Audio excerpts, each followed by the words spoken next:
रिश्तों की किताब में हर पन्ना खास होता है। हर नाम के पीछे कोई ना कोई एहसास होता है। टूटने ना दो इन्हें गलत फहमियों की वजह से, क्योंकि जुड़ जाएं अगर ये दोबारा तो यह कोई इतिहास होता है। नमस्कार प्यारे साथियों, ज्ञान विचार कहानी चैनल में आपका स्वागत है। साथियों, आज की यह कहानी सिर्फ एक परिवार की नहीं, बल्कि उस अनदेखी सच्चाई की है जो हमारे समाज के हर घर में कहीं ना कहीं सांस ले रही है। यह कहानी है उस घर की जिसमें 4 दीवारें तो हैं, पर हर दीवार पर रिश्तों की खामोशी टंगी हुई है। एक ऐसा परिवार जिसमें जिंदगी के 5 मुख्य किरदार हैं, माता उर्मिला, पिता रामलाल और उनके 2 बच्चे, बेटा संदीप और बेटी अंजलि, साथ ही बहू पूनम भी, जो इस घर की नई लेकिन अनदेखी ईंट है। साथियों, यह कहानी कोई कल्पना नहीं है, बल्कि उन अनकहे भावों की दास्तान है जो अक्सर हंसी के पीछे छुप जाते हैं। ये कहानी दिखाएगी कि कैसे एक घर जो बाहर से भरा पूरा लगता है, अंदर से रिश्तों की दरारों से चरमराने लगता है, और कैसे कभी कभी अपनों के बीच ही इंसान खुद को सबसे ज्यादा अकेला महसूस करता है।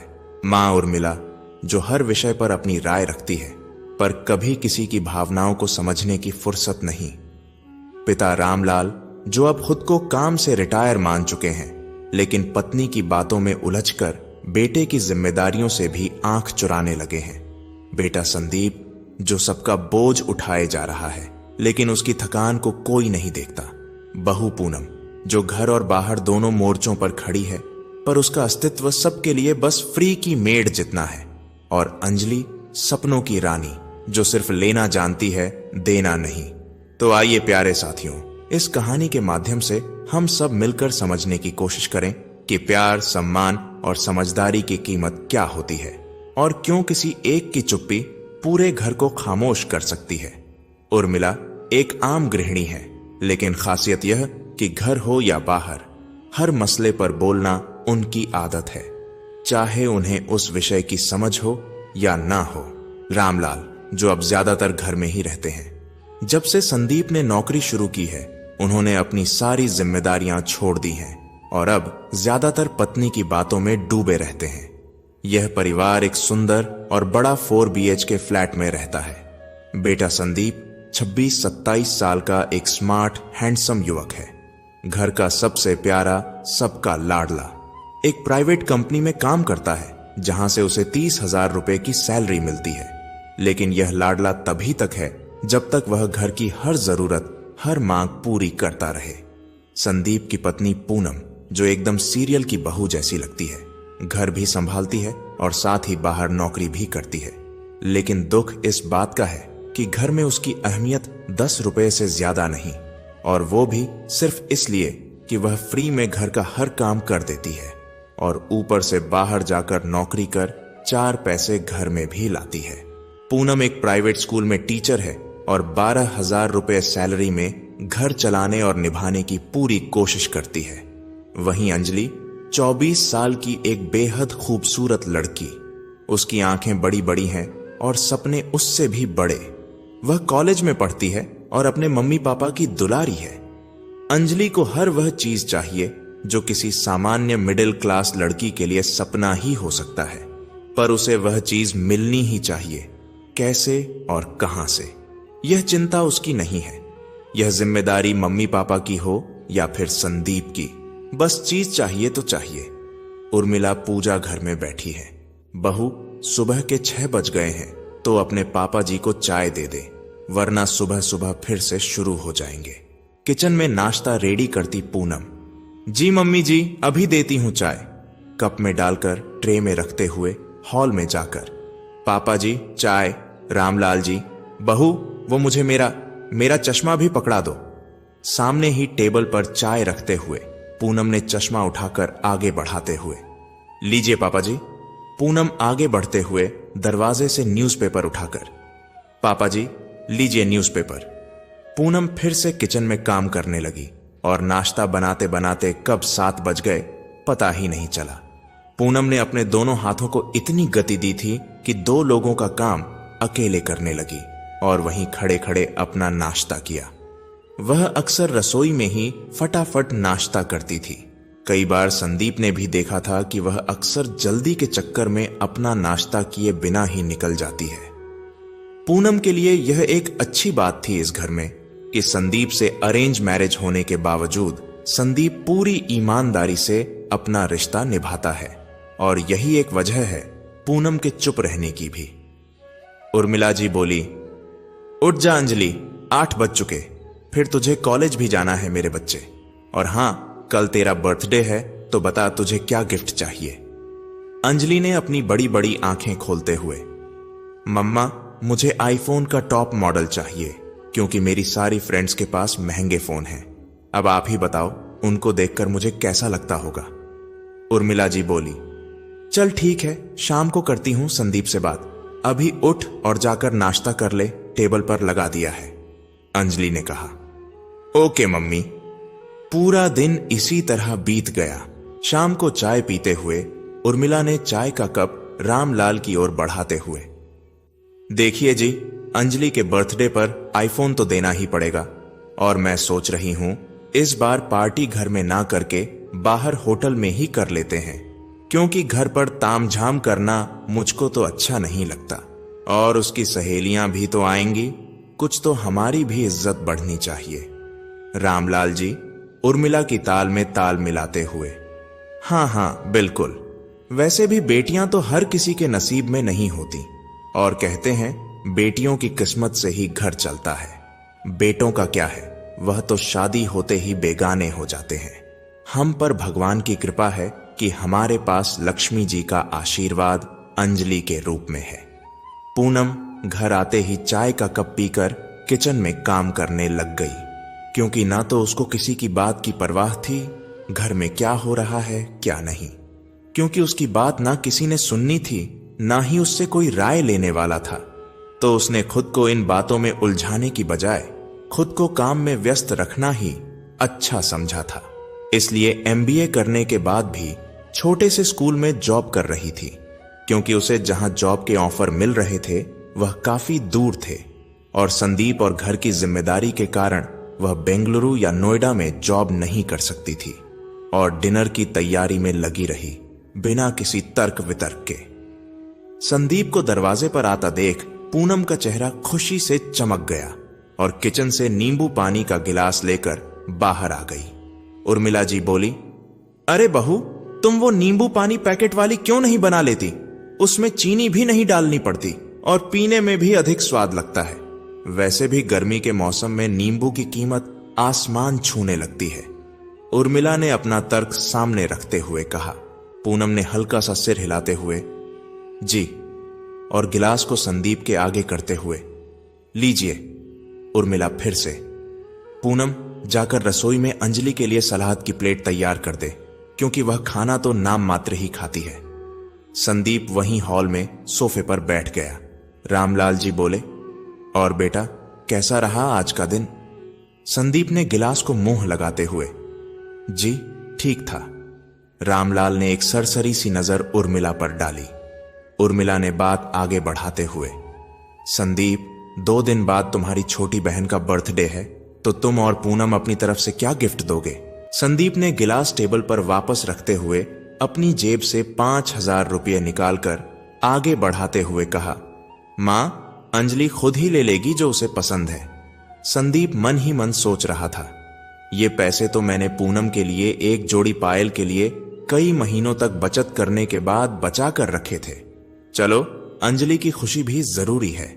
उर्मिला तेज तर्रार आवाज में बोलते हुए, रहने दे संदीप, अगर मन नहीं है कोई गिफ्ट देने का तो कोई जरूरत नहीं।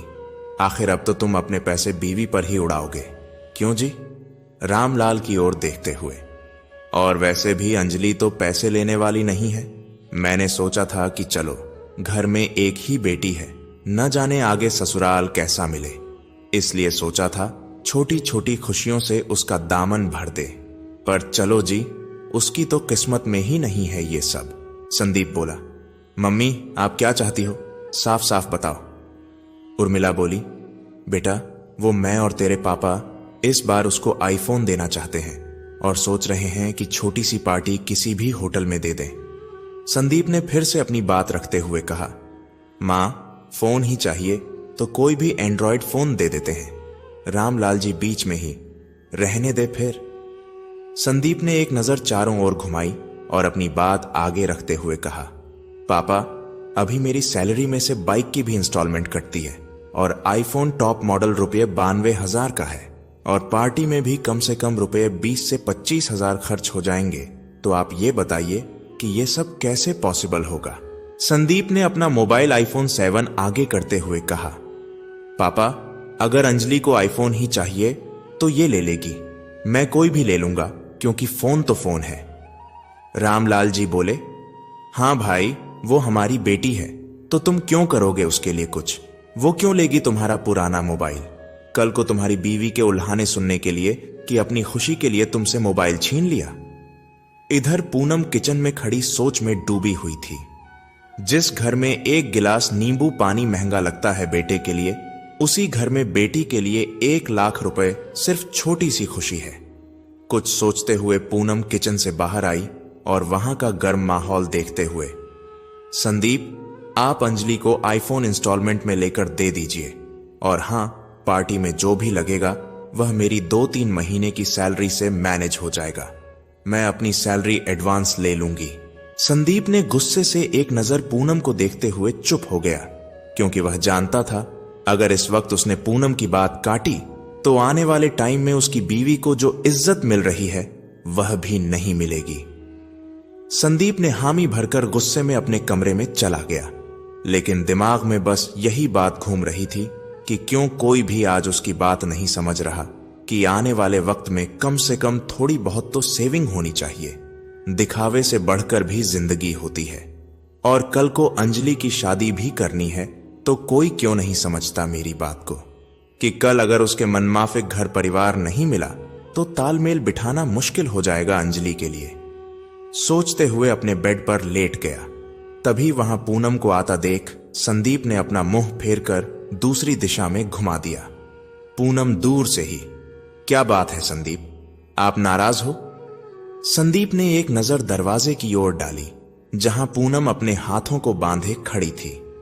नहीं तो वैसे भी मुझे यह हक कभी मिला ही नहीं कि मैं भी किसी से नाराज हो सकूं। पूनम बोली, तो चलिए खाना खा लीजिए। वैसे भी मुंह बनाने से आपको किसी से भी नाराज होने का हक तो मिलने से रहा।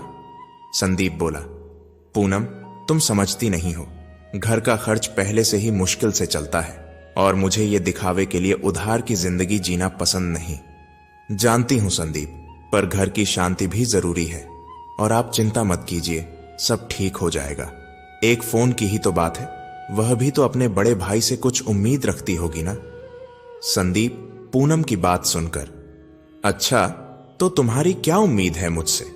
वह भी बता दो जिसे मैं अपनी दोनों किडनियां बेचकर पूरा कर दूं। पूनम ने संदीप की आंखों में अपने लिए गुस्सा देखा तो उसकी आंखों से पानी टपकने लगा। संदीप बोला, सॉरी पूनम, पर अंजलि सब समझ सकती है। बस अगर मम्मी पापा उसका साथ ना दें, और तुम्हें पता है कि पापा के पास तो कोई सेविंग भी नहीं है इस फ्लैट और गांव की जमीन के अलावा। पूनम ने अपने हाथों में संदीप का हाथ पकड़ते हुए कहा, अब ज्यादा सोच रहे हो तुम तो थोड़ी देर आराम करो। मैं तुम्हारा डिनर कमरे में ही ले आऊंगी, फिर साथ में खाना खाएंगे। 2 दिन बाद पार्टी थी, सब अच्छे से मैनेज हो गया था। अंजलि बोली, थैंक यू मम्मी पापा इतनी अच्छी पार्टी के लिए, और एक नजर पूरे हॉल पर मार कर देखती है। उर्मिला ने अपने हाथ में लिया वो बॉक्स अंजलि की ओर बढ़ाते हुए, ये ले फोन, थैंक यू मम्मी, और गले लग गई। संदीप और पूनम उसे देखकर, अब तो खुश है ना? अंजलि ने मुंह बनाते हुए। भैया भाभी, आप लोग मेरे लिए कोई गिफ्ट नहीं लाए? पूनम बोली, सॉरी अंजलि, वो मेरे पास। अंजलि बीच में ही, भाभी, वैसे आपकी यह रिंग बहुत खूबसूरत है, तो क्यों ना मुझे यही गिफ्ट कर दें। पूनम ने एक नजर संदीप की ओर देखा और अगले ही पल संदीप अंजलि को हैप्पी बर्थडे बोलते हुए, सॉरी अंजलि, यह रिंग तो नहीं मिल सकती क्योंकि यह गोल्ड की नहीं सिल्वर की है, जो तुम्हारे हाथों में अच्छी नहीं लगेगी। तुम एक काम करो, जो मम्मी ने गोल्ड की रिंग पहन रखी है वह ले लो। संदीप ने पूनम का हाथ पकड़कर निकलते हुए कहा। अंजलि मुंह बनाते हुए, चांदी की अंगूठी। हूं। उर्मिला, रामलाल जी, देख लिया आपने संदीप को? एक चांदी की अंगूठी के लिए कितना सुना कर गया है। और क्या हो जाता अगर भाभी अपनी ननंद को गिफ्ट में अंगूठी दे देती तो? पार्टी अपने शबाब पर थी। अंजलि ने अपने बर्थडे पर ज्यादा फ्रेंड्स को इनवाइट किया था। रामलाल बोले, उर्मिला, मेरी बेटी मेरा अभिमान है, देखो हम उसे हमेशा खुश रखते हैं। सब अच्छे से निपट गया था, लेकिन संदीप और पूनम पर एक्स्ट्रा बोझ जरूर पड़ गया। जो अभी थोड़ी बहुत सेविंग थी वह पार्टी करने में लग गई, क्योंकि उन्होंने सिर्फ सोचा था 20 से 25 हजार, लेकिन एक अच्छे होटल में पार्टी करने का खर्चा 60 हजार आया था, क्योंकि गेस्ट की लिस्ट ज्यादा थी, जिसमें से 5,000 रुपए तो पूनम ने अपनी 2 महीने की सैलरी एडवांस लेकर पे किए थे। बाकी संदीप ने थोड़ी बहुत जो सेविंग थी वह निकाल कर पे किए थे, क्योंकि इस वक्त और कोई ऑप्शन उसके पास नहीं था। लेकिन उसके माथे पर शिकन की कुछ लकीर जरूर उभर गई थी। वो यह अच्छे से समझ गया था कि कम से कम आने वाले 6 महीनों तक उसका हाथ बहुत ज्यादा टाइट रहने वाला है।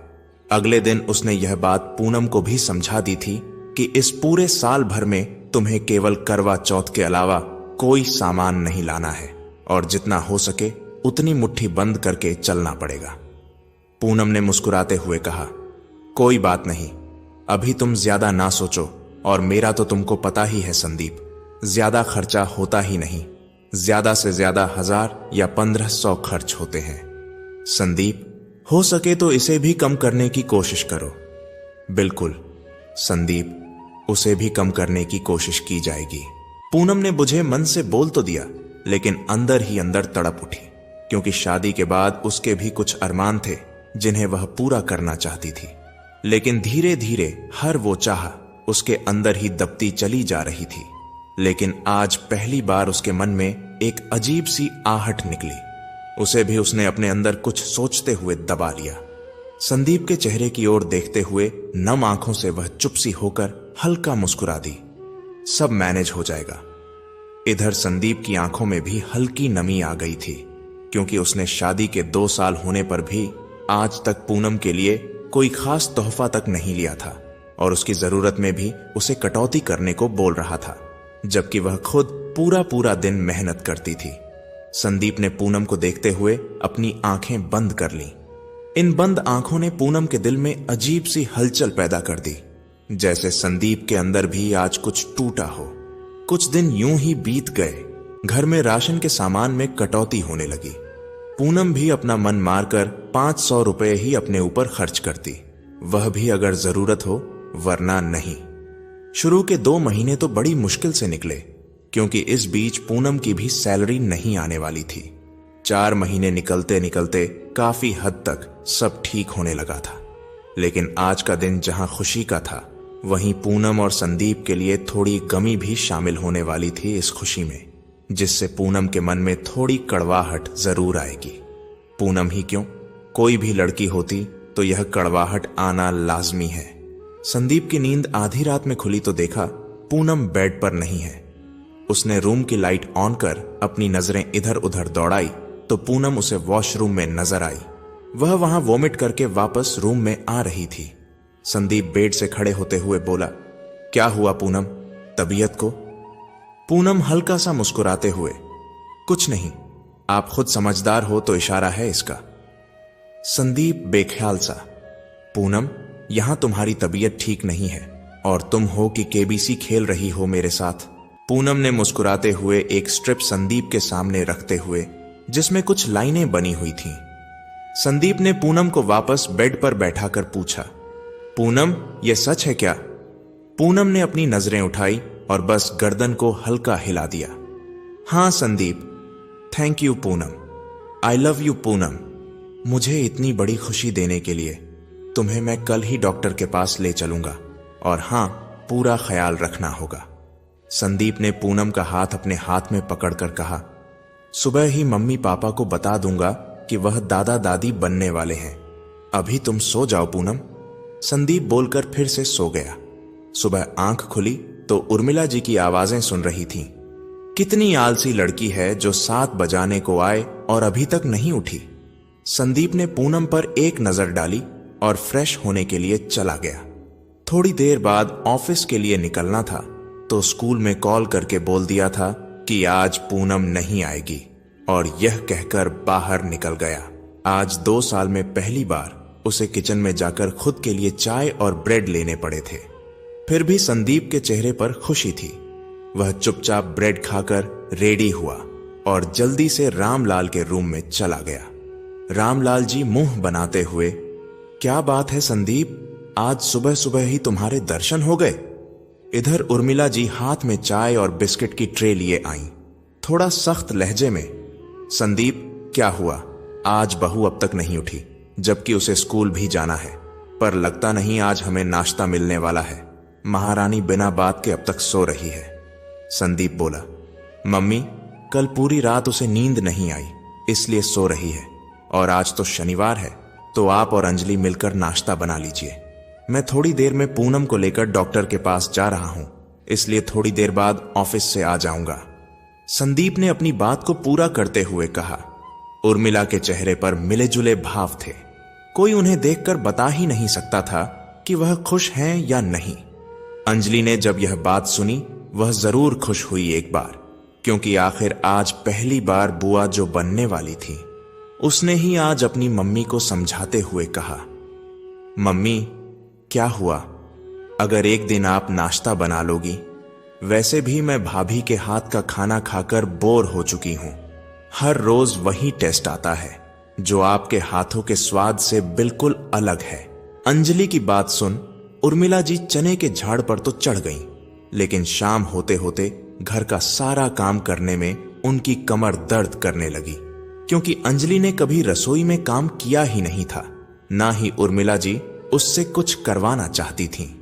डॉक्टर ने पूनम का चेकअप करने के बाद संदीप को एडवाइस देते हुए कहा, देखिए, आपकी मिसेज काफी वीक हैं और उनमें हीमोग्लोबिन मतलब खून की काफी कमी है, तो उन्हें स्टार्टिंग के कुछ महीने टोटली बेड रेस्ट चाहिए, और उनको संतुलित आहार का ध्यान रखना होगा आपको, क्योंकि उनमें इस वक्त जिस मात्रा में ब्लड होना चाहिए उससे आधी मात्रा में भी नहीं है।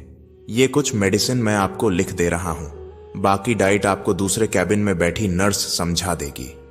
डॉक्टर ने पूनम को देखते हुए कहा, मिसेस संदीप, आप जाकर अपनी डाइट समझिए, तब तक मैं संदीप से कुछ बातें करता हूं। ओके।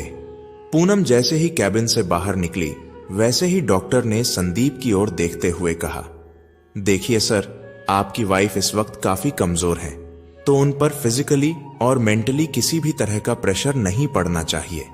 दूसरी बात ये कि कुछ कॉम्प्लिकेशन है आपकी वाइफ की प्रेगनेंसी में, तो आप इनका ख्याल रखें या फिर इस बच्चे को अबॉर्ट कर दें।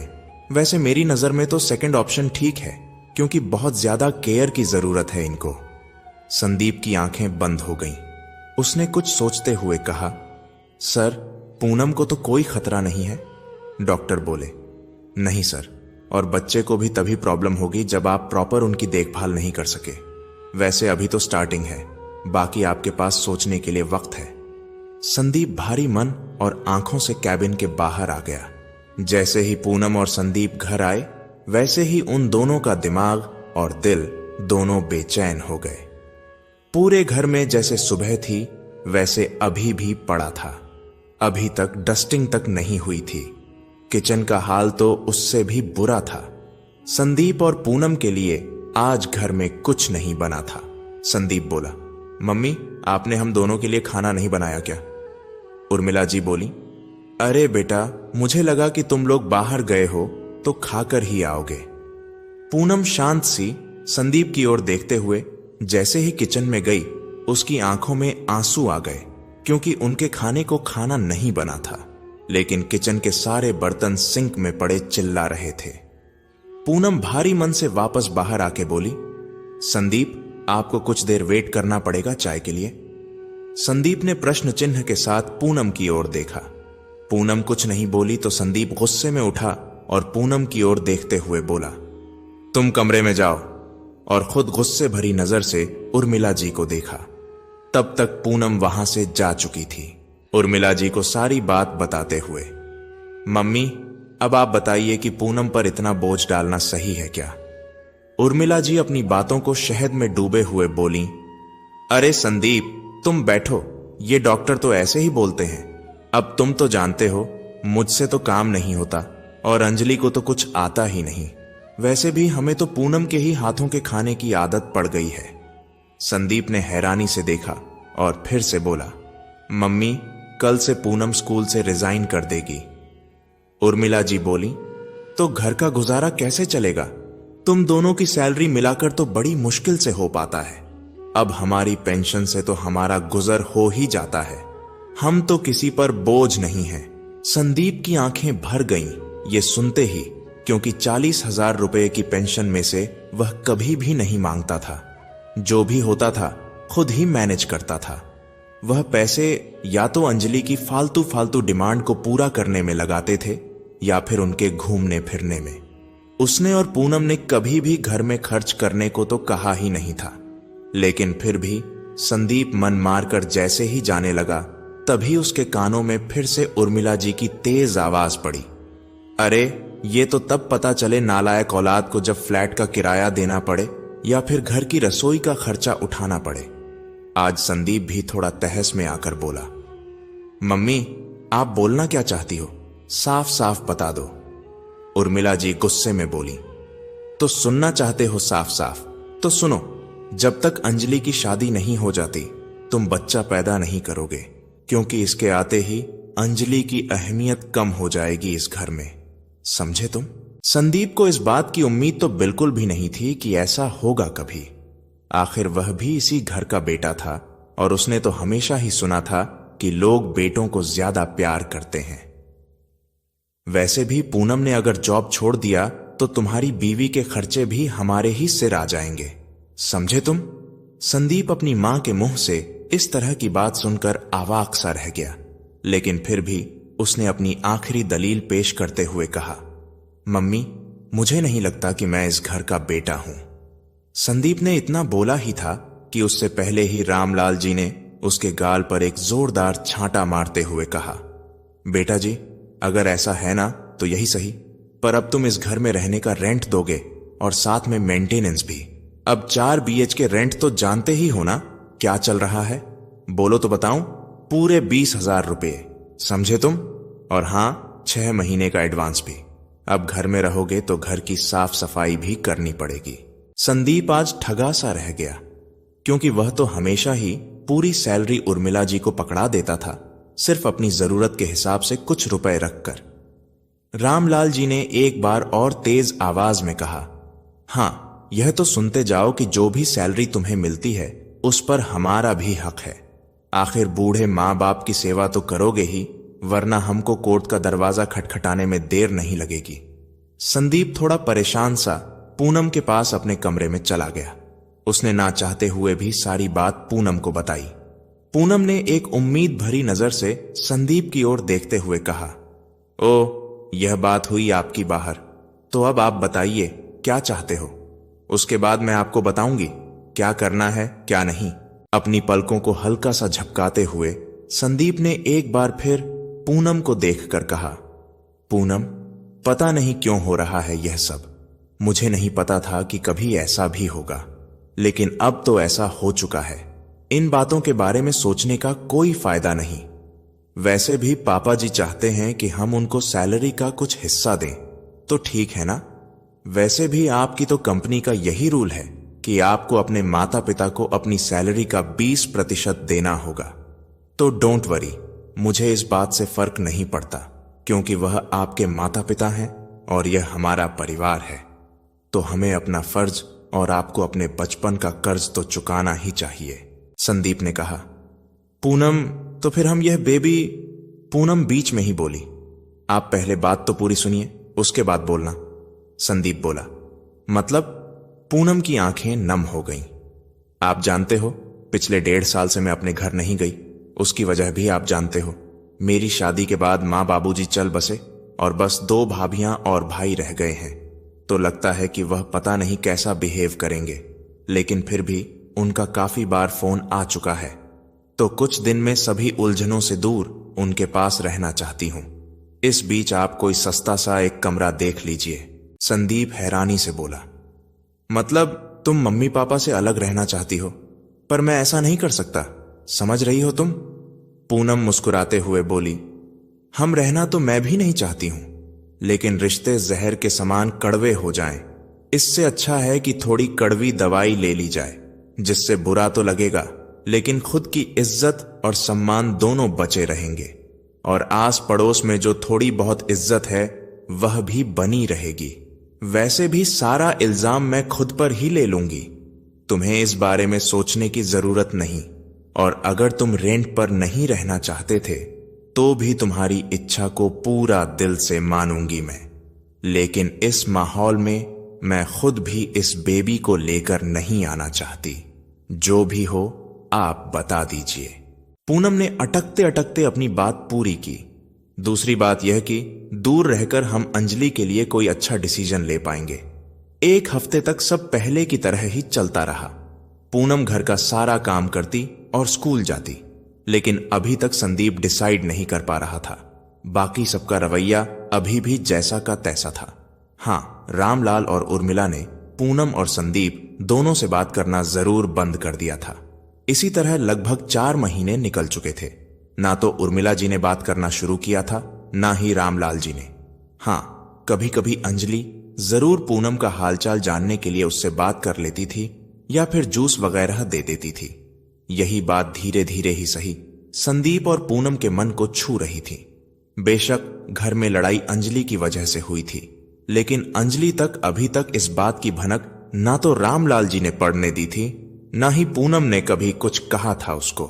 पूनम पहले से भी काफी कमजोर हो गई थी, क्योंकि ना तो उसे घर में रेस्ट मिल पा रहा था, ना ही उसका स्ट्रेस कम हो रहा था। हर वक्त कोई ना कोई बात उसे घेरे रहती थी। एक दिन सुबह सुबह संदीप के ऑफिस में जाने के बाद जैसे तैसे रसोई को समेटते हुए पूनम जैसे ही चाय का पानी गैस पर चढ़ाने लगी, तभी उसे ऐसा महसूस हुआ जैसे मानो उसकी आंखों के आगे अंधेरा आ गया हो और सिर बुरी तरह घूम गया हो। दूसरी ओर उर्मिला जी और रामलाल जी हॉल में बैठे गॉसिप करते हुए टीवी देख रहे थे। उनके कानों में पूनम के गिरने की आवाज तो आई, लेकिन उन्होंने उसे इग्नोर कर दिया। वहीं अंजलि इस बात से बेखबर अपने रूम से बाहर निकली तो किचन की ओर अपने कदम पानी पीने के लिए बढ़ाते हुए वहां चली गई। रसोई में घुसते ही उसकी चीख निकल गई, क्योंकि जिस रसोई में खाना बनता था वह भी शुद्ध शाकाहारी। आज उसी रसोई घर में पूनम खून से लिपटी पड़ी थी।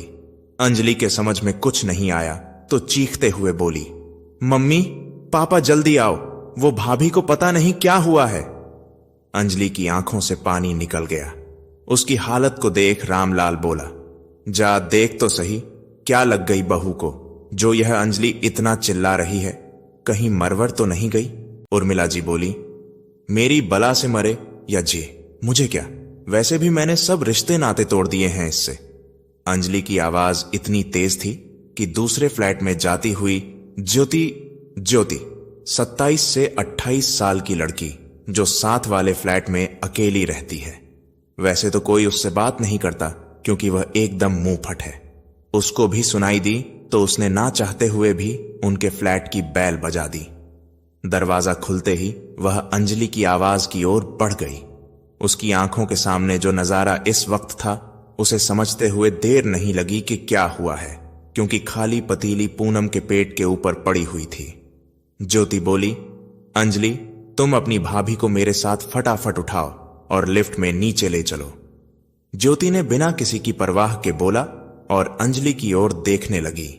अंजलि के हाथ पैर इस वक्त काम नहीं कर रहे थे, लेकिन फिर भी उसने खुद को समेटते हुए ज्योति की मदद से पूनम को ज्योति की कार तक ले जाकर बड़ी मुश्किल से लिटाया और हॉस्पिटल की ओर निकल गई। उर्मिला जी घर में ही आराम से बैठी, आस पड़ोस की औरतों के सामने घड़ियाली आंसू बहाते हुए। अरे जब सास ससुर की इतनी बेकदरी करेगी तो यह सब तो होना ही है। भगवान के घर में देर है, अंधेर नहीं। अरे बहन जी क्या बताऊं, हमसे तो बात ही नहीं करती। जब से पेट से हुई है, न जाने किस बात का घमंड है कि हमारे बेटे तक का मुंह भी तोड़ दिया हमसे।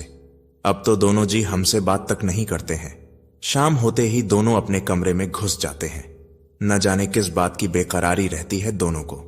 सामने बैठी पड़ोसन नमकीन के साथ चाय पीते हुए, अरे दीदी आजकल की लड़कियों का तो पूछो ही मत, बुरा हाल है, ना कुछ करना और घर के कामों से तो बस जी चुराना आता है इनको। और शादी होते ही घर की चाबियां इनके हाथों में थमा दो तब खुश हैं। ना तो अभी तक उर्मिला के दिल में कोई फीलिंग पूनम के लिए पैदा हुई थी, ना ही रामलाल जी के दिल में। लेकिन सबके सामने घड़ियाली आंसू बहाए जा रहे थे। हॉस्पिटल के बाहर अंजलि और ज्योति दोनों अकेली खड़ी थीं। तो अंजलि ने काफी बार संदीप को कॉल किया, लेकिन कॉल लग नहीं पा रही थी। थक हार कर अंजलि ने पूनम के भाई को कॉल किया, जो इस वक्त ऑफिस में काम कर रहा था, और आधी बात सुनते ही फोन काट दिया। ज्योति ने कहा, अंजलि, तुम्हारे भाभी के भाई तो बड़े अजीब हैं, फॉर्मेलिटी के लिए भी पूरी बात नहीं सुनी। तुमने तो अभी इनसे इतना ही कहा था कि पूनम हॉस्पिटल में है, उससे पहले ही कॉल डिस्कनेक्ट कर दी। अंजलि किसी भी बात का उत्तर देने के लिए अब भी तैयार नहीं थी। तभी डॉक्टर बाहर आकर बोले, जी आप लोग इन पेपर पर साइन करवा दीजिए किसी फैमिली मेंबर के, क्योंकि हमें अभी सर्जरी करके भ्रूण को बाहर निकालना होगा जल्द से जल्द, वरना पेशेंट की जान को भी खतरा हो सकता है। ज्योति की आंखों में इस वक्त कुछ नहीं था, वह बस पूनम के बारे में सोच रही थी। वहीं आज पहली बार अंजलि का मन पूनम को लेकर दर्द से कांप उठा था, क्योंकि वह काफी खुश थी जब उसने सुना था कि घर में छोटा बेबी आने वाला है और वह बुआ बनने वाली है। वह सबका दोषी संदीप को मान रही थी और कहीं ना कहीं उसे अपनी जगह आज वह ज्योति ठीक लग रही थी। संदीप ने जब अंजलि की कई मिस्ड कॉल देखी तो उसने कॉल बैक करते हुए कहा, हेलो अंजलि, तुमने कॉल की थी क्या? अंजलि, जो अब तक सिर्फ रोए जा रही थी, अचानक संदीप की आवाज सुनकर फट पड़ी। संदीप, तुम्हें पता है क्यों फोन कर रही थी मैं तुम्हें? नहीं अंजलि, जब तुम बताओगी तभी पता चलेगा ना, तो बोलो। दूसरी ओर से संदीप ने बोला, वाह क्या बात है, जब मैं बताऊंगी तब तुम्हें पता चलेगा। गुड। तो सुनो, तुम्हारी बीवी इस वक्त ऑपरेशन थिएटर में जंग लड़ रही है, खुद की सांसों के साथ। हाँ, एक गुड न्यूज और है तुम्हारे लिए, अब तुम दोनों अनवांटेड बेबी से आजाद हो गए हो। संदीप गुस्से से, अंजलि बस करो, और क्या हुआ है पूनम को? कहां हो? बोलो अंजलि। अंजलि बोली, नहीं बताऊंगी, क्योंकि अब तुम्हारी यहां जरूरत नहीं है। कितने फोन किए मैंने तुम्हें, लेकिन नहीं, तुम्हें कोई मतलब नहीं है सिवाय काम के। तो ठीक है भाई, मैं भी नहीं बताऊंगी किसी को भी कि कहां है तुम्हारी बीवी। अंजलि ने गुस्से में फोन वहीं काट दिया और फिर से अपनी हथेली पर रखी हुई अंगूठी को देखने लगी, जो थोड़ी देर पहले डॉक्टर उसे पकड़ा कर गया था। अंजलि रोते हुए, भाभी, मैंने कभी नहीं चाहा था कि आपकी अंगूठी इस तरह मेरे हाथ में हो। मैं तो बस अपना हक जता रही थी आप पर, लेकिन देखो। डॉक्टर एक बार फिर बाहर आते हुए, वह आपकी, इन लोगों को ब्लड की जरूरत है, उनमें ब्लड की काफी कमी हो गई है। अंजलि और ज्योति दोनों एक साथ, आप हमारा ब्लड ले सकते हो। आप दोनों में से ओ नेगेटिव ब्लड ग्रुप जिसका है वह साथ में आ जाए, क्योंकि इस वक्त ब्लड बैंक में भी इस ग्रुप का ब्लड नहीं है। ज्योति और अंजलि दोनों एक दूसरे को देख रही थीं, क्योंकि दोनों में से किसी का भी ब्लड ग्रुप ओ नेगेटिव नहीं था। जी जल्दी करिए, वरना मुश्किल बढ़ सकती है। तभी संदीप के साथ आते उसके फ्रेंड और कंपनी के मैनेजर ने आवाज लगाते हुए कहा, सर मेरा ब्लड ग्रुप है ओ नेगेटिव, चलिए। अंजलि ने संदीप की ओर देखा तो अपनी नजरें फेर लीं। संदीप ने कहा, थैंक्स ज्योति, तुमने मुझे लोकेशन सेंड कर दी। संदीप बेचैन सा इधर उधर चक्कर लगा रहा था। तभी पूनम के भाई भाभी आते हुए दिखाई दिए और संदीप के कंधे पर हाथ रखते हुए, क्या हुआ पूनम को? अंजलि गुस्से से बीच में ही बोल पड़ी, इनसे क्यों पूछ रहे हो? कभी अपनी बहन को मिलने की कोशिश की आपने, जो अब यहां? दूसरी ओर से पूनम का भाई बिल्कुल शांत था कि तभी एक नर्स आते हुए बोली, सर ज्यादा ब्लड तो हम उनका भी नहीं ले सकते, लेकिन पेशेंट को कम से कम अभी भी 3 बोतल ब्लड की जरूरत है। पूनम की भाभी नीतू, जो एकदम सिंपल सी थी, उधर देखते हुए बोली, जी आप जाइए ना, ये सब बातें बाद में करना, अभी हमारी पूनम को हम सबकी जरूरत है। अब आगे इस वक्त इन सब बातों को सुलझाने बैठे तो वक्त निकल जाएगा। नीतू की आंखें नम थीं, लेकिन फिर भी खुद को और अपने पति अनुज को संभाले कंधे से कंधा मिलाकर खड़ी थी। सवाल तो बहुत थे उसके मन में, पर अब यह जानना उसके लिए जरूरी नहीं था। नीतू जितनी सिंपल थी उतनी ही समझदार भी। संदीप की कंडीशन वह अच्छे से समझ रही थी, क्योंकि वह आते वक्त खाना लेकर आई थी। तो संदीप और अंजलि को देखते हुए बोली, लीजिए खाना खा लीजिए आप सब, क्योंकि इस तरह टहलने से कोई भी मुसीबत हल नहीं होने वाली। संदीप और अंजलि ने तो साफ मना कर दिया, लेकिन ज्योति ने अंजलि को समझाते हुए कहा, चलो तुम यहां सुबह से चक्कर काट रही हो, मेरे साथ तो थोड़ा बहुत खा लो, फिर तुम्हें ही केयर करना है, ठीक है। भूख तो ज्योति को भी नहीं थी, लेकिन थोड़ी देर के लिए ही सही वह अंजलि को रिलैक्स फील करवाना चाहती थी। इस वक्त अंजलि ही वह शख्स थी जो सुबह से भाग दौड़ कर रही थी बिना थके। बाकी सब तो काफी देर बाद आए थे और वह दृश्य सब लोगों में से सिर्फ ज्योति और अंजलि ने ही देखा था, जो उनकी आंखों के सामने बार बार घूम रहा था। मैनेजर मयंक ने एक नजर अंजलि के चेहरे पर डाली, जो इस वक्त मासूम सी एक कोने में खड़ी थी, और संदीप की ओर देखते हुए बोला, सब ठीक हो जाएगा। हो जाता है कभी कभी ऐसा गलती से, लेकिन अगर हम गलतियों से भी सबक ना लें तो सबसे बड़े मूर्ख हैं। तो आने वाले वक्त के लिए सबक ही सही, कुछ तो मिला। कुछ देर में पूनम का ऑपरेशन हो चुका था, वह अभी बेहोश थी। डॉक्टर बोले, अंजलि और ज्योति की ओर देखते हुए, आप दोनों में बहुत हिम्मत है जो इन्हें इस कंडीशन में भी अकेले हॉस्पिटल ले आई, वरना अच्छे खासे इंसान की हिम्मत जवाब दे देती। वैसे अगर आप दोनों 5 मिनट भी लेट होती तो केस क्रिटिकल हो सकता था। 2 घंटे तक मिसेस पूनम को होश आ जाएगा, तब आप सब इनसे मिल सकते हैं। बस ध्यान रहे उनसे बातें ज्यादा ना करें। ज्योति थोड़ा रिलैक्स हो गई, वहीं अंजलि और संदीप भी अब भी नाराज थे। नीतू के मन में पूनम को लेकर बहुत कुछ चल रहा था, जिनके जवाब वो संदीप या पूनम से ही जानना चाहती थी। नीतू मन ही मन सोच रही थी, परिवार क्या होता है बुरे वक्त में ही पता चलता है, और मुझे सिर्फ पूनम के परिवार में सिर्फ उसकी ननद ही दिखाई दे रही है। उधर ज्योति अपनी सोच में डूबी हुई थी। क्या यही परिवार है जो एक बार भी हाल जानने तक नहीं चाहते? ज्योति संदीप के दोस्त की ओर देखते हुए मन में बोली, इससे अच्छा तो बेगाने ही सही हैं, कम से कम झूठा ही सही, दिखावा तो कर देते हैं और कभी कभी सच में दुख की घड़ी में खड़े भी होते हैं। ऐसे परिवार से ना होना ही अच्छा है मैं अकेली रहती हूं, कम से कम गम तो नहीं होगा कि किसी ने साथ नहीं दिया मेरा। संदीप बोला, काश वक्त रहते मैंने अपने परिवार के लिए कोई डिसीजन ले लिया होता। घर में रामलाल जी बोले, देखो उर्मिला, कुछ दिन तुम घर में काम वाली लगा लेना 1000-2000 में, बाकी रसोई तुम संभाल लेना। 10 से 15 दिन बाद तो पूनम खुद संभाल लेगी, फिर रसोई में खुद लग जाएगी। उर्मिला बोली, अब क्या मैं काम करूंगी? आपको तो पता है जी, सुबह से अब तक मेरे घुटने दर्द करने लग गए हैं, मुझसे ना होगा काम वाम। एक काम करो, कुछ दिन अपनी बहन को घर बुला लो। रामलाल जी बोले, हाँ जैसे वह तो पगलेट है ना, एक बार बुलाने से आ जाएगी। याद है संदीप की शादी में कितना जलील किया था तुमने उसको, सारी ज्वेलरी तुम्हारे पास थी और इल्जाम उस पर लगा दिया था। वह तो किसी को शक नहीं हुआ कि पूनम के मायके और यहां की सारी ज्वेलरी तुम्हारे पास है, वरना तो सोचो क्या होता उस वक्त। उर्मिला हल्का नाराज होते हुए बोली, छोड़ो जी, मैंने कौन सा खुद के लिए रखी है संभाल कर, अपनी बेटी के ही काम आएगी।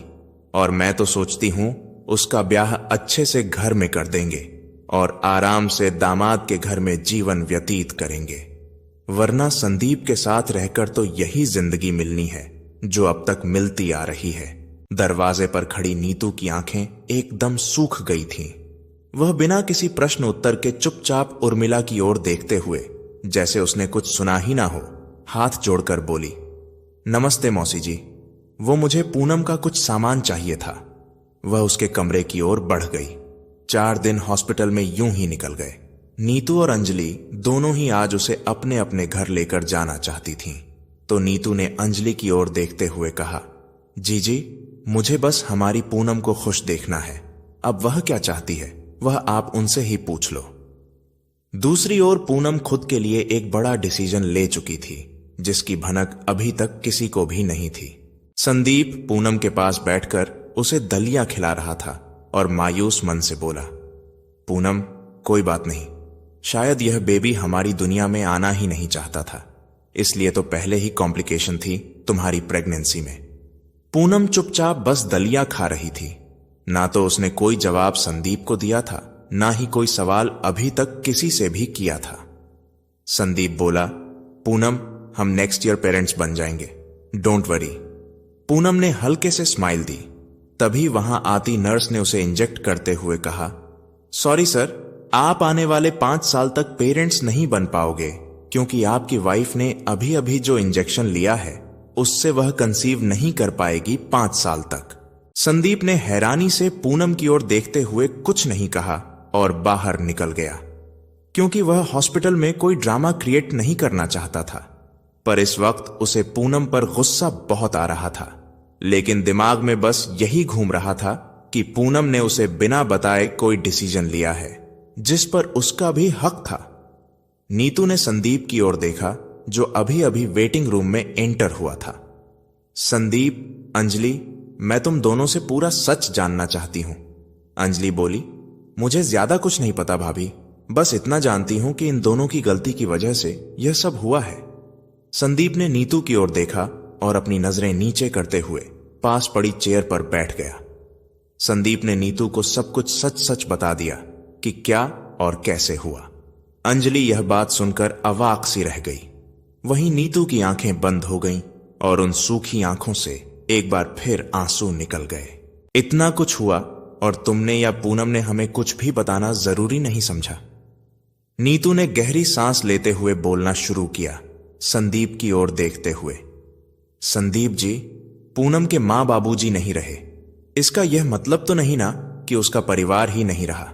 मानते हैं शायद हम लोग मां बाबूजी की कमी पूरी नहीं कर पाएंगे, पर हमने घर की बेटी को आपके घर ब्याह दिया है, कोई बेचा नहीं संदीप जी, जो आप उसकी दुख तकलीफ भी हमें नहीं बता सके। नीतू की आंखों में धीरे धीरे आंसू की लहर निकलती जा रही थी, फिर भी वह बस बोले जा रही है। आपको क्या लगता है हम अपनी बेटियों को शादी के बाद बोझ समझने वाले लोगों में से हैं, या भाभी ननंद का कोई रिश्ता ही नहीं होता? संदीप जी, वह हमारे लिए हमारी बेटी जैसी है। इसको हमने इन हाथों से खुद दुल्हन के रूप में तैयार किया था, लेकिन मुझे नहीं पता था कि जिस लाल चुनरी को हम उसके सिर पर सजा रहे हैं वह धीरे धीरे उसके घुटन का कारण बन जाएगी। और अंजलि जी, आपको क्या लगता है हम लोग कभी पूनम से मिलने नहीं आए, पर हर बार आपके घर वालों ने हमें बेइज्जत करके रख दिया। हमारा तो सीधा सा हिसाब है कि जिस घर में इज्जत ना मिले वहां कभी जाओ ही ना, और हम लोग पूनम से स्कूल में ही मिलकर चले जाते थे। लेकिन इसका मतलब यह नहीं कि हमारा रिश्ता ही खत्म हो गया पूनम से। शायद यह आपके घर में होता है अंजलि, पर मेरे लिए रिश्ते हाथ में लगे नाखून की तरह हैं, जिन्हें काटा तो जा सकता है, पर अगर तुम उसे जड़ से उखाड़ने की कोशिश करोगे तो मांस के साथ साथ खून भी जरूर निकलेगा, जैसे आज हमारी पूनम और अंजलि के साथ हुआ है। अगर संदीप जी आप पूनम की बात मान लेते तो आज यहां ना होते। नाखून को काटना जरूरी हो जाता है कभी कभी। संदीप अपने चेहरे को दोनों हाथों से ढके बैठा था। तभी वह धीरे से बोला, भाभी, I am sorry, but Poonam ने तो खुद मुझको ही सजा दे दी, वह भी पूरे 5 साल के लिए। नीतू ने कहा, क्या किया पूनम ने? भाभी, वह अभी 5 साल तक कंसीव नहीं कर पाएगी। अंजलि और नीतू दोनों हैरान थीं। तभी बाहर से आती ज्योति ने चारों ओर देखते हुए कहा, जी बिल्कुल, वह अब कभी मां बनना ही नहीं चाहती थी, लेकिन डॉक्टर के समझाने पर मानी। डॉक्टर ने पूनम की मेंटली और फिजिकली कंडीशन को ध्यान में रखते हुए कहा, तो उसने हां कर दिया। कुछ सोचते हुए ज्योति ने अपनी बात पूरी करते हुए कहा, वैसे मेरी नजर में उसका डिसीजन बिल्कुल ठीक है। अब पूरी फैमिली मिलकर भी उसकी देखभाल ना कर सके तो क्या फायदा। मैं तो बोलती हूं, जो हुआ अच्छा ही हुआ। माहौल के हिसाब से क्या परवरिश देते तुम उसे? इस तरह ज्योति के सवाल का किसी के पास कोई जवाब नहीं था, लेकिन मन ही मन अंजलि खुद को इन सब का जिम्मेदार मान रही थी। संदीप खुद में उलझा हुआ एकदम शांत सा बिना किसी भाव के सुनने में देखकर सोच रहा था, काश कि मैं लड़का ना होकर एक लड़की ही होता। कम से कम मेरी फीलिंग, मेरे जज्बात, मेरा दर्द यहां कोई तो समझ पाता। पर नहीं, यहां तो सबको पूनम, ज्योति, अंजलि और नीतू ही ठीक लग रही हैं। क्यों? क्या कसूर है मेरा? यही कि मैं हमेशा चुप था, या यह कि मैं आदर्श बेटा बनना चाहता था? नहीं, पर मैंने यह तो कभी नहीं चाहा था कि यह सब हो पूनम के साथ। मैं तो बस इसलिए चुप था कि कल अगर मैंने यह घर छोड़ दिया तो बात पूनम पर आएगी कि 4 दिन की आई लड़की ने घर का बंटवारा कर दिया।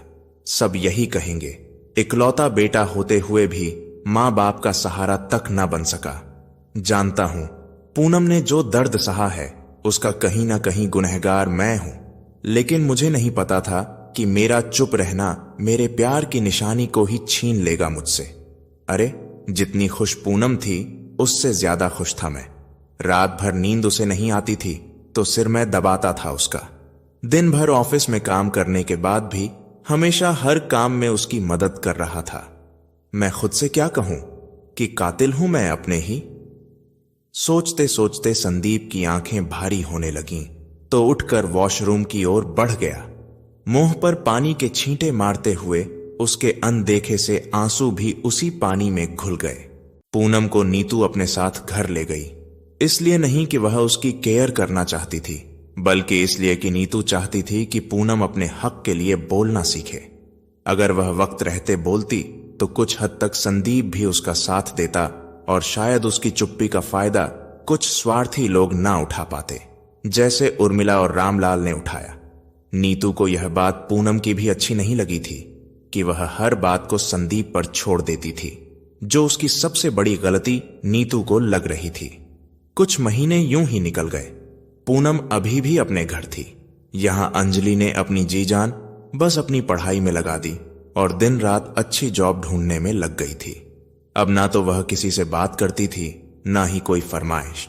इस बीच 1-2 रिश्ता आया अंजलि के लिए, काफी बड़े घरों का, पर अंजलि ने साफ लहजों में मना कर दिया कि वह शादी नहीं करना चाहती। नीतू हाथ में फ्रूट की प्लेट लिए, पूनम यह ले और आगे क्या सोचा है यह बता। पूनम ने एक नजर नीतू पर डालते हुए कहा, भाभी, लगता है मैं आप दोनों भाभियों पर बोझ बनने लगी हूं। अब नीतू ने कहा, देख पूनम, मैंने उस दिन भी कहा था, आज फिर से समझा रही हूं, यह बोझ वाली बात मेरे सामने तो मत ही कर, क्योंकि हमने कभी भी तुम्हें बोझ नहीं माना है। लेकिन जिंदगी में आगे तो बढ़ना ही है, उसके लिए कदम तो बढ़ाने ही पड़ेंगे तुम्हें। और कब तक तुम संदीप से नाराज रहोगी? देखा जाए तो गलती उसके साथ साथ तुम्हारी भी थी। अगर तुम्हें नोएडा या बेंगलुरु के ऑफर मिल रहे थे तो तुमने क्यों इनकार किया? तुम्हारे पास अच्छी अपॉर्चुनिटी थी, बस तुम्हें संदीप को ही तो मनाना था ना। लेकिन तुम्हें भी महान बनने का शौक चढ़ा था। नीतू ने सांस लेते हुए फिर से बोलना शुरू किया, देखो, अब जो हो चुका है उसको तो बदला नहीं जा सकता, पर हां, जो होने वाला है वह जरूर हमारे हाथ में है। पूनम, लड़कों की हालत शादी के बाद अजीब हो जाती है। अगर वह सबके बीच तालमेल बिठाने में असफल हो जाए तो वही संदीप के साथ भी हुआ है। लेकिन इसका मतलब यह तो नहीं ना कि तुम उसका साथ ही छोड़ दो। पूनम बस चुप थी, उसने कुछ नहीं कहा और अनुज के रूम में जाकर, भैया, मुझे आपका लैपटॉप चाहिए। अनुज ने कहा, हां ले लो। पूनम ने नौकरी के काम पर अपना रिज्यूमे डाला और नीतू को देखते हुए बोली, भाभी, अब जो होगा उसमें अगर संदीप ने साथ दिया तो ठीक, वरना मुझे कुछ और स्टेप उठाना होगा। भाभी, उस दिन अगर आप मुझे ना समझाती तो मैं कोई भी फैसला नहीं ले पाती, पर अब, नीतू ने कहा। पूनम, देख, तुम चाहे मुझे इस वक्त गलत समझना, पर तुम और मैं संदीप को नहीं समझ सकते, क्योंकि वह तुम्हें बहुत चाहता है। यहां उर्मिला और रामलाल अपने में ही मस्त थे। उन्हें अंजलि का बिहेव अजीब तो लगता, लेकिन कुछ पता नहीं चलता।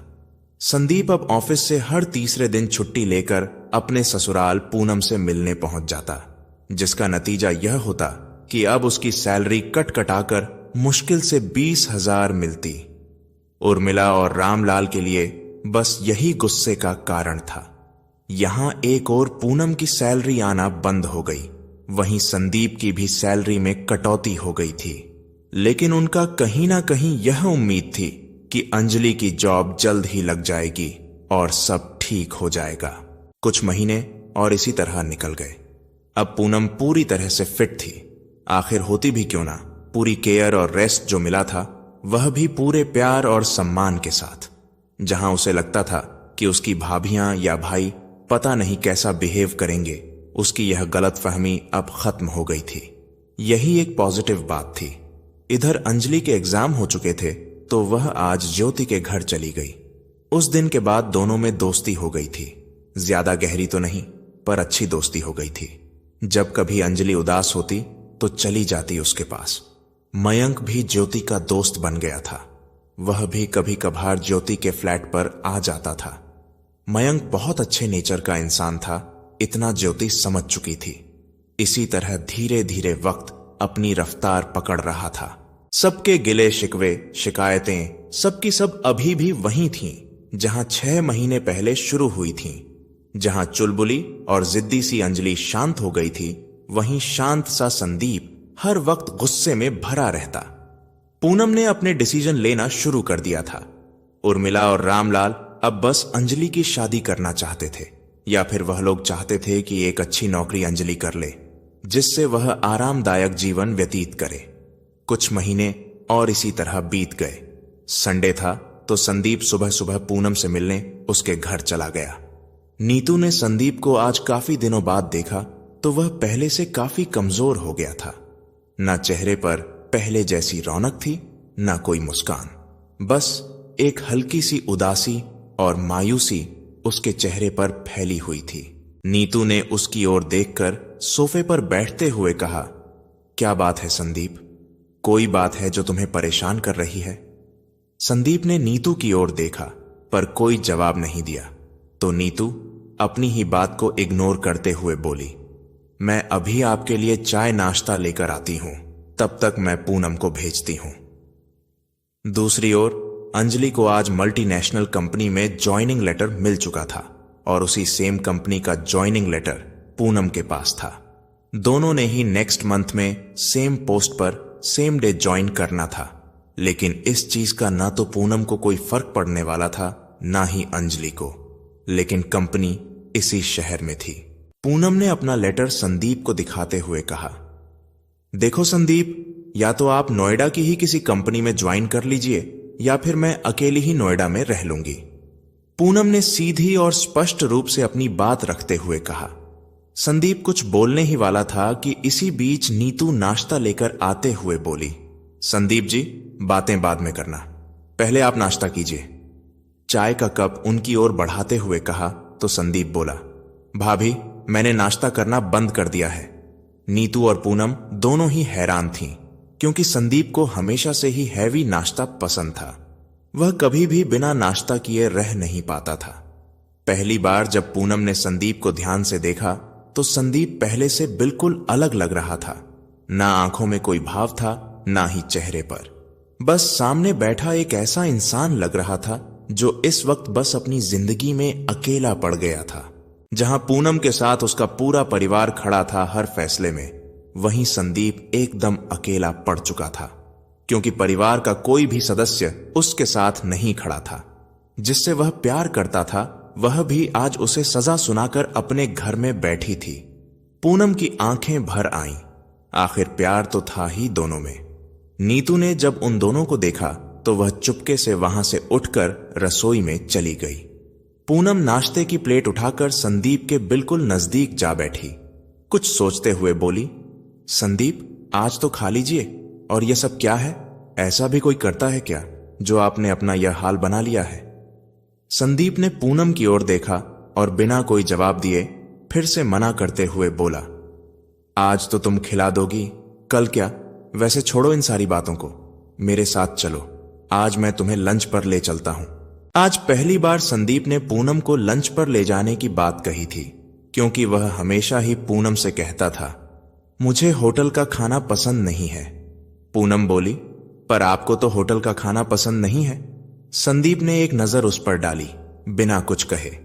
मैं बाहर इंतजार कर रहा हूं, ज्यादा देर मत करना। वह बाहर चला गया। पूनम के मन में अजीब अजीब ख्याल आने लगे कि ऐसा क्या है जो संदीप ने मेरी बात का जवाब देना भी जरूरी नहीं समझा। नीतू को सारी बात बताते हुए बोली, भाभी आप ही बताइए, मैं क्या करूं? पता नहीं संदीप के मन में क्या चल रहा है, कुछ समझ नहीं आता। नीतू ने कहा, देखो पूनम, यह तुमको उसके साथ जाकर ही पता चलेगा, और अब तुम जाओ उसके साथ। नीतू ने लाल रंग की एक साड़ी अलमारी में से निकालकर पूनम के आगे करते हुए कहा, यह पहनना आज ये मां की है, जो उन्होंने मुझे दी थी अपने आशीर्वाद के रूप में। पर मैं चाहती हूं आज तुम इसको पहनकर अच्छे से तैयार हो। आज तुम्हें भी उनके आशीर्वाद की जरूरत है। हल्की सी भर्राई हुई आवाज में पूनम ने कहा, जा जल्दी रेडी हो जा। पूनम अनमने मन से रेडी हुई और बाहर आ गई, जहां पहले से ही संदीप उसका वेट कर रहा था। संदीप ने पूनम को देखा और गाड़ी का दरवाजा खोलते हुए कहा, आओ पूनम। पूनम हैरान थी एक चीज से, क्योंकि संदीप के पास तो बाइक ही थी, लेकिन आज यह गाड़ी। उसका मन यह सब देखकर बैठा जा रहा था, क्योंकि जहां तक वह संदीप को जानती थी, वह उन लोगों में से एक था जो फालतू के दिखावे में आकर आमदनी से अधिक खर्चे नहीं करते थे। लेकिन आज यह सब कुछ अलग था। पूनम ने कुछ पूछना चाहा, लेकिन संदीप उससे पहले ही बोल पड़ा, अभी कुछ नहीं, जो सवाल जवाब करने हैं वह सब लंच के बाद करना पूनम, क्योंकि अभी मैं कोई भी जवाब देने के मूड में नहीं हूं। पूनम अपना मुंह बनाकर रह गई। इधर अंजलि अकेली थी। वह किसी से अपनी बात शेयर करना चाहती थी, तो ज्योति के पास चली गई। आज संडे की वजह से मयंक ज्योति के घर आया था, क्योंकि वह अकेला रहता था, तो अक्सर इसी तरह एंजॉय करता था। मयंक ने जब अंजलि को ज्योति के फ्लैट में देखा, तो हैरानी से एक नजर उस पर डाली। तुम यहां, वह भी इस वक्त? अंजलि, हां, तो इसमें क्या बड़ी बात है? ज्योति मेरी दोस्त है तो आ गई। वैसे भी अभी दिन हो रहा है, वह भी बस 11 बजे हैं। उसने अपने हाथ में लिया लेटर ज्योति को दिखाते हुए कहा, ज्योति मेरी जॉब लग गई। तुम्हें पता है, वह भी मल्टीनेशनल कंपनी में, और पैकेज भी अच्छा खासा है। पूरे 6 लाख साल का पैकेज है। मयंक बोला, अंजलि कौन सी कंपनी में ज्वाइन कर रही हो? अंजलि ने हल्का सा मुस्कुराते हुए उसे कंपनी के बारे में बताया, तो वह भी हैरान हो गया। अंजलि, संदीप को पता है इस बारे में? अंजलि ने मुंह बनाते हुए कहा, मैं उससे पिछले 1 साल से बात नहीं करती। मयंक बोला, क्या? पर क्यों? बस नहीं मन था तो नहीं की। तुम्हें इन सब से क्या? मयंक की आंखें आज थोड़ी नम हो गईं, क्योंकि संदीप मेरा दोस्त भी है, इसलिए, समझी तुम? गुस्से में मयंक ने अंजलि की ओर देखते हुए कहा, अंजलि, मैंने जब से तुम्हें देखा था तब से तुम्हें प्यार करने लगा था। जानती हो क्यों? क्योंकि मुझे लगता था जिस तरह संदीप अपनी फैमिली के लिए कुछ भी कर सकता है, वैसे ही तुम भी कर सकती हो। पर तुमने तो 1 साल से उससे बात तक नहीं की, जबकि वह तुम्हारा भाई है। क्या वह इस काबिल भी नहीं था कि तुम उसका दर्द समझ सकती? मतलब वह बिल्कुल अकेला पड़ चुका था इस वक्त, इसलिए उसने लेट नाइट तक काम करना शुरू कर दिया था। ओ गॉड! मयंक खुद को संभालते हुए बोला, ज्योति चलो आज मैं तुम्हें पार्टी देता हूं। अंजलि की जॉब लगने की खुशी में आखिर प्यार जो करने लगा था इससे। पर यह मेरे प्यार के काबिल नहीं है। जो लड़की एक घर में रहकर भी अपने भाई से, मम्मी पापा से बात ना करे, वो कल मेरे घर वालों से क्या? मयंक ने अपनी बात को अधूरा छोड़ते हुए कहा, वैसे आज मेरे लिए सबसे खास दिन है, तो तुम दोनों चल रही हो। मैं किसी की भी हां या ना नहीं सुनना चाहता। अंजलि की समझ में कुछ नहीं आ रहा था कि यह क्या हो रहा है। मयंक इस तरह से बात क्यों कर रहा है? अंजलि भी पहली ही नजर में मयंक को लाइक करने लगी थी, तो उसकी कही बातों से अपराधी महसूस कर रही थी खुद को। वही उर्मिला और रामलाल अभी भी वैसे ही थे जैसे पहले। तो मतलब यह तो साफ है कि यह दोनों इतने स्वार्थी थे, जिन्हें सिर्फ और सिर्फ अपनी खुशियां नजर आती हैं। हां, पिछले कुछ दिनों से संदीप से बात जरूर करने लगे थे, क्योंकि अक्सर उन्हें किसी ना किसी दिक्कत का सामना करना पड़ता था, जिससे वह मजबूरी में ही सही पर बात करने लगे थे। वह उन लोगों के जैसे ही जो अपने मतलब के लिए गधे को भी बाप बना लेते हैं। तो यही हाल इनका था। संदीप, ये सब क्या है? और इतना सब अपने टेबल पर देखते हुए जहां होटल की सारी डिशेस रखी हुई थीं, पूनम ने बोला, तुम किसी और की गाड़ी क्यों मांग कर लेकर आए, जबकि तुम्हें किसी की भी चीज बिना मतलब लेना पसंद नहीं है?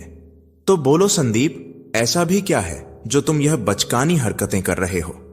संदीप हल्का सा मुस्कुराते हुए बोला, यह गाड़ी मेरी है पूनम, कल ही निकलवाई है। पूनम हैरान थी, क्योंकि जहां तक उसे पता था संदीप की सैलरी में 25 लाख की महंगी कार की इंस्टॉलमेंट निकालना पॉसिबल नहीं था। पूनम मन ही मन घबरा उठी कि कहीं संदीप कोई गलत काम तो नहीं कर रहा। पूनम को चुप देखकर संदीप ने कहा, क्या बात है पूनम, खुश नहीं लग रही? नहीं संदीप, ऐसा कुछ नहीं है, बस कुछ सोच रही थी कि इतनी महंगी गाड़ी, वो भी बस कुछ देर रुक जाओ। संदीप ने पूनम की बात काटते हुए कहा। तभी वहां एक औरत अंदर आई जिसकी उम्र लगभग 40 के आसपास थी। पूनम, यह मेरी बुआ है पूनम, इनका एक ही बेटा था, वह भी अब चला गया है। घर पर इसलिए नहीं आती थी कि मम्मी बुआ को कभी भी पसंद नहीं करती थी। पूनम ने खड़े होते हुए बुआ के पैरों पर हाथ लगा दिए तो उन्होंने भी उसे पूरा का पूरा आशीर्वाद एक ही सांस में दे दिया।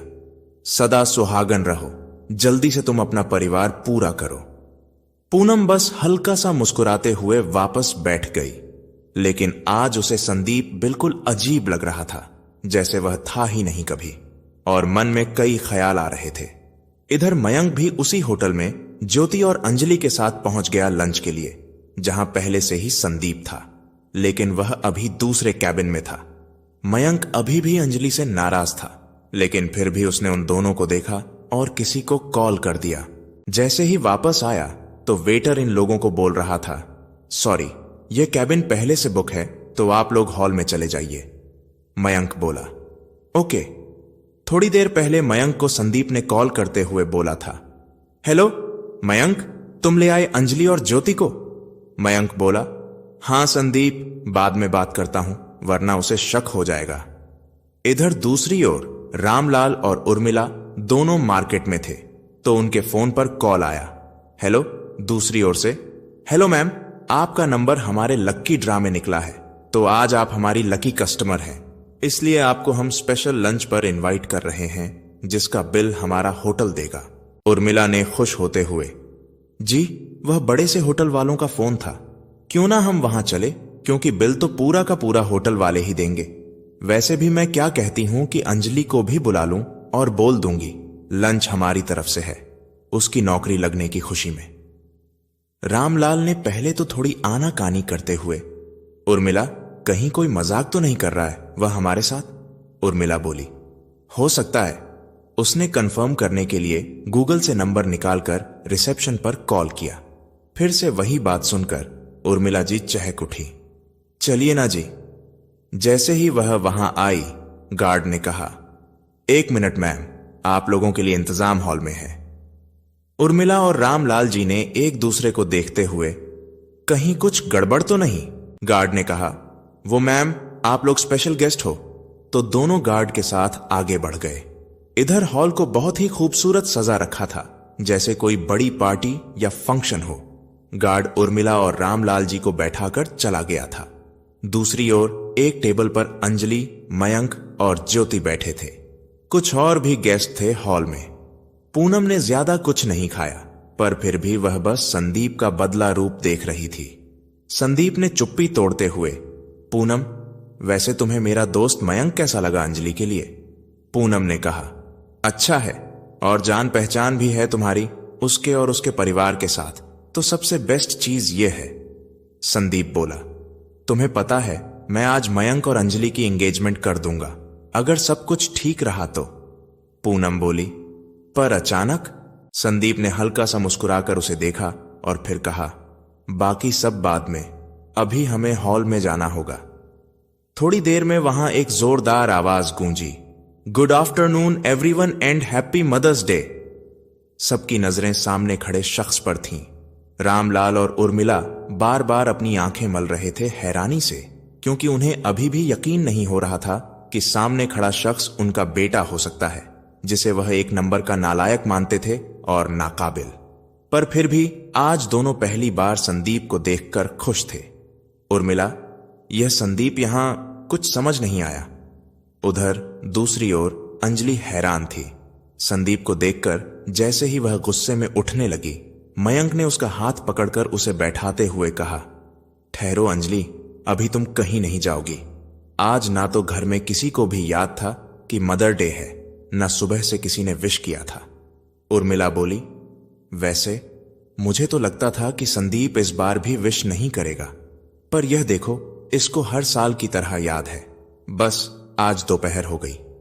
संदीप ने फिर बोलना शुरू किया, वैसे तो मैंने आज यह छोटा सा प्रोग्राम अपने प्रमोशन की खुशी में रखा है, पर आज मदर्स डे है तो सबसे पहले मैं उसी के बारे में बोलूंगा। संदीप बोला, मां, मैंने सुना है कि मां और बच्चे का 9 महीने से ज्यादा का रिश्ता एक दूसरे से होता है, तो मेरे साथ ऐसा क्यों नहीं है? मां, क्यों तुमने मुझे जन्म देकर भी पराया बना दिया? जानती हो, उस दिन जब मुझे सब कुछ पता चला तो मुझे बहुत ज्यादा दुख हुआ कि एक मां होकर 2 बच्चों को जन्म देकर भी तुम उस एहसास को भूल गईं। मुझे नहीं पता था कि सास बहू में क्या आनाकानी थी, पर कहते हैं कि मां बाप को बच्चों से ज्यादा उनके बच्चे प्यारे होते हैं, क्योंकि वह एक बार फिर अपना बचपन उनके साथ जीते हैं। लेकिन आप लोगों ने तो अपने बचपन के साथ साथ मेरा आने वाला कल भी छीन लिया। मां, बच्चों का दर्द उनकी आंखों में पड़ लेती है, लेकिन आपने तो जानने के बाद भी मुझे पराया समझा, बस इसलिए कि मेरी शादी हो गई थी।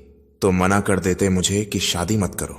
कम से कम मुझे इस दर्द से तो ना गुजरना पड़ता कि आप मां होकर भी मेरा दर्द, मेरे एहसास नहीं समझ पाई। सबसे बस सुना है कि बच्चे अपने मम्मी पापा को बुढ़ापे में वृद्ध आश्रम छोड़ आते हैं। बच्चों ने उनकी इज्जत नहीं की। बेटे ने अपनी पत्नी के कारण मां बाप को अकेला छोड़कर अलग घर बसा लिया, लेकिन कभी कोई बच्चों के बारे में क्यों नहीं सोचता कि उन्होंने ऐसा क्यों किया? क्या मेरी पत्नी का बस इतना कसूर था कि वह शादी करके मेरे घर आ गई और बिना किसी भेदभाव के अपने फर्ज निभा रही थी? मैं कोई भेड़ बकरी तो खरीद कर नहीं लाया था ना? तो बोलो, किस गुनाह की सजा हर बार मुझे ही मिली? पूनम के पास तो फिर भी उसका दर्द बांटने के लिए उसका परिवार था, मेरे पास वह भी नहीं। जन्म देने वाले मां बाप होते हुए भी अनाथ बना दिया था आप दोनों ने मुझे। लेकिन फिर भी मैं अपना हर फर्ज आपके प्रति निभाऊंगा, क्योंकि आखिर आपके 9 महीने पेट में रहने का फर्ज तो मुझे निभाना ही होगा। क्योंकि अगर मैं अपने फर्ज से मुंह मोड़ता हूं, फिर चाहे मेरी गलती हो या ना हो, पर गलत तो मुझे साबित किया जाएगा हर बार की तरह। कि बेटा बहू के बहकाने में आ गया। वहां बैठे हर इंसान की आंखों में आंसू थे। संदीप ने कहा, अरे रुको रुको, अभी मेरी बात खत्म नहीं हुई। जानता हूं आज मातृ दिवस है, फिर भी अपनी पत्नी की भी थोड़ी तो तारीफ करनी ही पड़ेगी ना। आई एम सॉरी पूनम, मेरे और मेरे परिवार के कारण तुम्हें एक ऐसा फैसला लेना पड़ा जो तुम्हें दर्द दे। पर तुम्हें क्या लगता है, जब कोई भी लड़की प्रेग्नेंट होती है तो वही उन पलों को जीती है, वही इस एहसास से गुजरती है। मां बनने के साथ बस उसके ही एहसास जुड़े होते हैं। संदीप थोड़ा रुककर पानी का गिलास एक ही गटकते हुए बोला, नहीं पूनम, एक लड़के को भी जब यह पता चलता है कि उसका अंश इस दुनिया में आने वाला है तो उसकी खुशी 1000 गुना होती है। जानता हूं फिजिकली बहुत सी बातें सिर्फ लड़की सह सकती है, पर मेंटली वह लड़का भी हर पल हर लम्हा उस पल को जीता है। वह उसके आने से पहले ही उस बच्चे के आने की तैयारियां शुरू कर देता है, उसके फ्यूचर प्लान बना लेता है। और जब कभी किसी लड़की का गलती से मिसकैरेज हो जाता है तो वह भी अंदर ही अंदर टूटता है, बिखरता है। क्यों? कोई उस वक्त मेरा दर्द नहीं समझ पाया। दिखा तो बस एक मां का दर्द, एहसास। जानती हो पूनम, मैं पिछले 6 महीनों से तुमसे क्यों नहीं मिलने आया? क्योंकि तुम्हारी आंखें सिर्फ मुझे गुनाहगार की तरह देखती थीं। लेकिन आज काफी दिनों बाद उन आंखों में मैंने अपने लिए फिक्र देखी। जब तुमसे मिलने आता था तो बहुत ज्यादा डिप्रेशन का शिकार हो गया था, और एक दिन सोचा कि तुम भी अपने परिवार के साथ खुश हो, और मेरे परिवार के तो अलग ही चर्चे हैं। उनको तो मेरे होने ना होने का कोई पता ही नहीं। इसलिए सुसाइड करने निकला ही था कि मयंक की कॉल आ गई।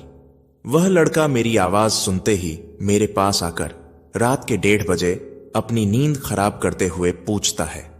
न जाने कितने घंटों बैठकर मुझे समझाता है, और जब मैं नहीं माना तो उसने मेरे साथ ही सुसाइड करने की धमकी मुझे दे डाली। क्या लगता है वह मेरा? कुछ भी तो नहीं, लेकिन जो रिश्ता एक मां 9 महीने में भी मुझे गर्भ में रखकर ना बना सकी, एक पत्नी मेरे साथ 7 फेरे लेकर भी ना बना सकी, अंजलि की ओर देखते हुए, और एक बहन बचपन से मेरे साथ रहकर मेरे साथ खेलकर भी ना बना सकी, वह इन कुछ महीनों में मयंक ने बना लिया। संदीप ने एक नजर पूनम के ही पास बैठी अपनी बुआ पर डालते हुए कहा, और वह रिश्ता मेरी एक और नई मां ने मेरे साथ बना लिया, क्योंकि उन्हें रिश्तों को निभाना और परिवार को बचाना दोनों आता है। जब मयंक ने एक दिन मेरे फोन पर कॉल किया और बुआ ने फोन गलती से रिसीव किया, तो उन्हें सारी बात बताई कि मैं क्यों इतना परेशान हूं। वह बिना पुरानी बातों के बारे में सोचते हुए मेरे घर के बाहर धूप में न जाने कितनी देर तक मेरा वेट करती रही, और मुझे अपने साथ ले गई, अपना बेटा बनाकर। उनके रूप में आज मुझे एक यशोदा मां मिल गई। ऐसा नहीं है कि उनका कोई परिवार नहीं है, पर बिना मुझे जन्म दिए भी वह मेरा दर्द समझ गई। मुझे रिश्ते निभाने से ज्यादा रिश्ते बचाना समझा दिया, और अब मैंने एक फैसला लिया है। अब जब भी मेरी जरूरत मेरे जन्म देने वाले मां बाप को होगी, मैं उनके साथ होऊंगा। लेकिन अब मैं बस अपनी यशोदा मां को याद रखूंगा और उन्हें अपने पास रखूंगा, क्योंकि उनके दोनों बेटे विदेश में हैं, तो अब वह मेरी मां बनकर मेरे साथ रहेगी और पूनम की मां बनकर उसका साथ देगी। रामलाल और उर्मिला इन सब से आज शर्मिंदा थे, तो वह चुपचाप उठकर जैसे ही जाने लगे, तभी क्रांति बुआ जी बोली, भाभी, आपने अपने सारे रिश्ते अपने हाथों से खो दिए, लेकिन अभी भी वक्त है, संभल जाइए, अपना परिवार बचा लीजिए। उर्मिला और रामलाल गुस्से में बोले, अब जब तुम्हें यह बेटा मिल ही गया है तो तुम्हें ही मुबारक। देखती हूं कैसे संभाल पाओगे तुम इस अपने पुराने परिवार के साथ नए परिवार को। चलो जी, हमें नहीं करना लंच बंच यहां बेगैरत बनकर, क्योंकि यह अभी इस क्रांति की भाषा बोल रहा है। थोड़े दिन बाद इसको होश आ जाएगा, जब यह इससे हर चीज का हिसाब किताब मांगेगी। दोनों अंजलि के पास बढ़ते हुए बोले, चलो अब तुम भी यहां से। अंजलि बोली, सॉरी मम्मा पापा, उस घर में मैं नहीं रह सकती जहां 2 बच्चों में भेदभाव होता हो, और वैसे भी कल मेरी शादी हो जाएगी तो आप मुझे भी अपना जैसा ही बनाना चाहोगी। सॉरी मम्मा, अब मैं आपसे तभी मिलूंगी जब आप में सुधार आ जाएगा, वरना नहीं। उर्मिला गुस्से में बोली, ओह, तो तुम भी अब मातृ दिवस पर मुझे तोहफा दोगी? अंजलि बोली, मम्मा, मनाने वालों के लिए हर दिन ही मातृ दिवस है। लेकिन अंजलि ने अपनी बात अधूरी छोड़ते हुए कहा, मम्मा, क्या यही परिवार है जिसकी अहमियत का हम सब बहुत बखान करते हैं? क्या यही परिवार है? मम्मा, परिवार वह होता है जो हर परिस्थिति में एक दूसरे के साथ खड़ा हो। जैसे इस वक्त क्रांति बुआ अपने भाई के परिवार के साथ खड़ी हैं, और दूसरी ओर मुंह करते हुए पूनम भाभी के साथ उसका परिवार खड़ा है। लेकिन खुद को देखो, आप अकेली खड़ी हो। अंजलि संदीप और पूनम की ओर बढ़ते हुए बोली, सॉरी भाई, आज अगर मयंक मुझे ना लेकर आता तो शायद मैं भी इन्हीं की तरह अकेली रह जाती। संदीप के गाल को छूते हुए बोली, भाई, भूल हो गई, माफ कर दो। पूनम ने आगे बढ़कर माहौल को हल्का बनाने के लिए अंजलि को गले लगा लिया और धीरे से उसके कान के पास जाकर बोली, वैसे मयंक जी कैसे लगते हैं तुम्हें? भाभी पूनम बोली, हां, तुम्हारे भाई ने उन्हें तुम्हारे लिए पसंद किया है। अंजलि बोली, वॉट, भाई ने बिना पूछे ही? पूनम बोली, तो ठीक है, मैं मना कर देती हूं, क्योंकि तुम्हारी हां बहुत मायने रखती है। अंजलि बोली, नहीं भाभी, ऐसी बात नहीं है, पर वह मुझसे नाराज है अभी, और बिना मम्मा पापा के कैसे मैं आगे बढ़ सकती हूं। पूनम ने अंजलि को एक ओर ले जाकर थोड़ा समझाते हुए कहा, अंजलि, उन्हें एहसास हो या ना हो, वह रहेंगे तो हमारे परिवार का हिस्सा ही। तो जाओ, तुम मना लाओ, अभी ज्यादा दूर नहीं गए होंगे। इधर संदीप को भी अंजलि ने समझा दिया। दोनों ही बाहर निकलकर इधर उधर देखा तो ग्राउंड में एक और टूटी हुई सी उर्मिला की आवाज सुनाई दी। आज मैंने खुद अपने हाथों अपना परिवार तोड़ दिया। जिसकी खुशी के लिए यह सब किया, उसने भी मेरा साथ छोड़ दिया। रामलाल जी, आप तो मुझे समझा सकते थे, लेकिन आपने तो मेरा ही साथ दिया। क्यों? अगर आप गलत को गलत बोलने की हिम्मत रखते तो आज यह सब ना होता। तभी अंजलि ने उर्मिला के कंधे पर हाथ रखते हुए कहा, सॉरी मम्मा, और हैप्पी मदर्स डे। और हाँ, अब आप अपना हुलिया ठीक करके आ जाओ, और आपका वेट एक सरप्राइज और कर रहा है, प्लीज जल्दी आना। उर्मिला और रामलाल दोनों एक साथ बोले, पर हम लोग संदीप से कैसे आंखें मिला पाएंगे? संदीप पीछे से ही बोला, बस एक बार अपने बेटे को दिल से अपना कहकर तो देखो मां, कितना प्यार है उसके दिल में आप लोगों के लिए। उर्मिला अपने हाथ जोड़ते हुए बोली, मुझे माफ। संदीप बीच में ही बोला, मम्मी आज नहीं, आज मेरे प्रमोशन की खुशी मनाइए अपने परिवार के साथ। संदीप नम आंखों से चला गया। अपनी आंखें बंद करते हुए बोला, पूनम, मेरे कारण तुम्हें मदर्स डे की खुशी मिलने के लिए अभी 4 साल और वेट करना होगा। तभी पीछे से बिल्कुल धीमी आवाज संदीप के कानों में पड़ी, किसने कहा 4 साल वेट करना होगा? हाँ, बस अगले साल हम अपनी फैमिली आगे बढ़ा लेंगे, संदीप ने कहा। वॉट? पूनम ने उसकी गर्दन से होते हुए चुपके से उसके गाल पर किस कर दिया। पर वह इंजेक्शन, वह वीकनेस के लिए था, समझे आप? और यह सब प्लान मयंक जी और नीतू भाभी का था, जिसमें उन दोनों ने मुझे शामिल किया। जानती थी आप टूट जाओगे मेरे डिसीजन से, पर उन्होंने मुझे आपकी कसम देकर यह प्लान पूरा किया। और आपको क्या लगता है कि मुझे आपकी कोई खबर नहीं थी? तो मिस्टर संदीप सुन लीजिए, बीवी हूं आपकी, पल पल की खबर कैसे रखनी है सब जानती हूं। संदीप थोड़ा शरारत भरे लहजे में बोला, ओहो, तो क्यों ना फिर कल ही हनीमून पर चले, बोलो। पूनम ने कहा, फिलहाल तो आप अंदर चलिए। संदीप ने उसकी बाजू पकड़कर अपनी ओर घुमा लिया और धीमे से उसके होठों पर अपने लव रख दिए। Thank you. चलो अब। अंदर सब कुछ रेडी था। मयंक अंगूठी लिए अपने घुटनों के बल बैठा था और बस अंजलि की हां का इंतजार कर रहा था। संदीप और पूनम दोनों ने अंजलि की ओर देखा तो अंजलि ने हां में सिर हिला दिया। उर्मिला उन दोनों के पास जाकर उन्हें आशीर्वाद देते हुए वापस संदीप के पास चली गई। एंगेजमेंट अच्छे से हो गई थी। मयंक संदीप के पास जाकर, थैंक यू साले साहब, अब हमारी इज्जत रखने के लिए। दोनों एक दूसरे के गले लग गए। वैसे संदीप, अभी मुझे लगता नहीं है कि तुमने अंजलि और भाभी को बताया है। लगता है तू एक और धमाका फोड़ने वाला है, संदीप ने कहा। ना, वो धमाका नहीं होगा, वह छोटू सा सरप्राइज होगा इन दोनों के लिए, पर पहले इन्हें ज्वाइन तो करने दे। सब कुछ हो चुका था तो संदीप ने पूनम की ओर देखते हुए कहा, चलो तुम्हें भी तुम्हारे घर छोड़ दूं। पूनम हैरान सी बोली, पर मैं तो तुम्हारे घर जाने वाली हूं, संदीप ने कहा। अभी नहीं, बस कुछ दिन वेट करो, अभी तो मैं क्रांतिमा के साथ जा रहा हूं। उर्मिला और रामलाल हैरान थे। वो उसके फैसले पर कोई सवाल पूछकर शर्मिंदा नहीं होना चाहते थे, ना ही वह अब संदीप को कुछ भी बोलना चाहते थे।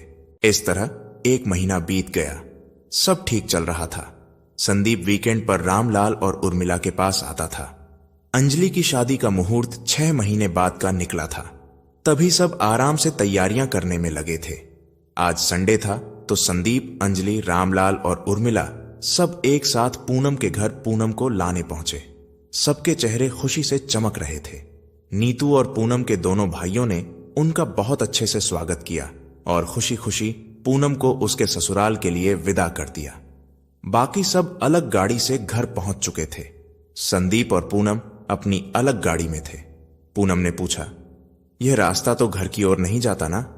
संदीप बिना कुछ कहे गाड़ी को आगे बढ़ाते हुए बोला, जानता हूं, अब तक नहीं जाता था, पर आज से यही रास्ता घर की ओर जाएगा। संदीप ने एक सुंदर से घर के पास गाड़ी को रोककर कहा, आओ पूनम, अब यह घर हम दोनों का है। पूनम ने कहा, संदीप, अब तो कोई नाराजगी नहीं, फिर यह सब क्यों? संदीप ने एक बार फिर से अपनी झुकी नजरों को पूनम पर डालते हुए कहा। पूनम, जब रिश्तों में दरार आ जाए तो उसे भरने से अच्छा है एक नया रूप देकर दो हिस्से कर दिए जाएं, और अगर हम वहीं रहे तो यह दरार फिर से पड़ने के चांस हैं, और मैं कोई भी रिस्क नहीं ले सकता जिससे हमारा पास्ट हमारे प्रेजेंट और फ्यूचर में हजारों दरारें डाले। पूनम, मैंने फैसला ले लिया है, तो अब आगे तुम कुछ नहीं सोचोगी। वैसे भी मम्मी पापा का घर नजदीक ही है, तो जब कभी भी हमें एक दूसरे की जरूरत होगी हम साथ होंगे, और मैंने वहां उनकी सुविधा अनुसार एक परमानेंट मेड रख दी है, तो उन्हें कोई परेशानी नहीं है। पूनम का मन तो नहीं था, पर फिर भी संदीप की खुशी के लिए मान गई। और अगले दिन अंजलि और पूनम को ऑफिस ज्वाइन करना था, तो अंजलि ने फोन पर कहा, भाभी बहुत डर लग रहा है।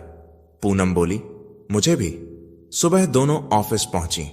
पीए ने कहा, मिस अंजलि, आपको सर ने ग्राउंड फ्लोर वाले अपने कैबिन में बुलाया है, और मिसेस पूनम को इसी फ्लोर पर सर ने अपने कैबिन में बुलाया है। दोनों एक दूसरे का चेहरा देख रही थीं। दोनों अलग अलग कैबिन में गईं और कुछ डरते हुए बोलीं, I am come in sir.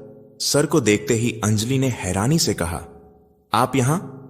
Mayank ने अंजलि को एक नजर देखा और फिर चेयर से खड़े होते हुए उसे अपने गले से लगा लिया। जी हुजूर, मैं यहां, ये मेरे पापा का कैबिन है जो अब मैं संभालूंगा। पर तुम तो? हां, मैं अपने दम पर कुछ करना चाहता था तो जॉब करनी शुरू की थी, पर अब पापा की तबीयत ठीक नहीं है तो मैंने ऑफिस ज्वाइन कर लिया। आखिर उनकी मेहनत को जाया तो नहीं कर सकता, इसलिए तुम्हारे भाई के साथ काफी पहले ऑफिस ज्वाइन किया। इधर पूनम ने कैबिन के अंदर आते ही संदीप को देखकर गुस्से से उसकी चेयर पर झुकते हुए कहा, मक्कार कहीं के। संदीप ने अपनी दोनों हाथ पूनम के कंधे पर रखकर उसे अपनी बाहों में खींच लिया, जिससे पूनम शर्माते हुए बोली, छोड़ो, कोई आ जाएगा। संदीप ने उसे देखा और कहा, कोई नहीं आएगा बिना परमिशन के, पर्सनल कैबिन है, समझी मिसेस संदीप। कुछ महीनों बाद आज अंजलि की शादी है और अभी सब खुशी खुशी एंजॉय कर रहे थे।